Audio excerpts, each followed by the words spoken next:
पुनर्नवा ही वनस्पती निक्टेजिनेसी कुलातील असून तिचे शास्त्रीय नाव बोरव्हॅव्हिया ड्युफ्युजा आहे.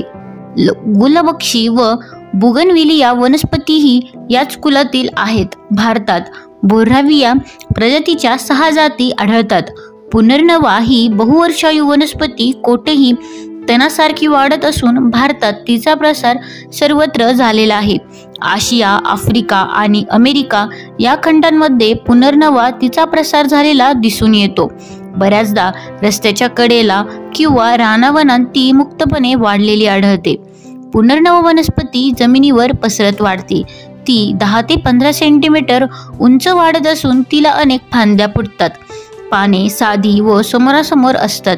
ती लंबगोल, वरून हिरवी आणि खालून पांढरी असतात. फुले गुच्छात येतात. ती लहान व गुलाबी असून घंटेच्या आकाराची असतात. फुलांत निदलपुंज व दलपुंज असा फरक नसतो. परिदले 5 व संयुक्त असतात. फळ शुष्क फळ प्रकारचे व एकबीजी असून त्यावर बारीक काटेरी आवरण असते. पुनर्नवा ही वनस्पती मूत्रल व प्रतिजैविक असून वेदना कमी होण्यासाठी तसेच रक्तातील शर्करा कमी करण्यासाठी काही रुग्ण तिचा वापर करतात. तिच्या मुळामध्ये पुनर्नॅव्हाइन नावाचे अल्कलॉइड असते. ते कर्करोगावर गुणकारी असल्याचे दिसून आले आहे. मलबांधणी, श्वेतपदर, दाह, दमा इत्यादी विकारांवर पुनर्नवा गुणकारी आहे असा उल्लेख आयुर्वेदात आहे. धन्यवाद.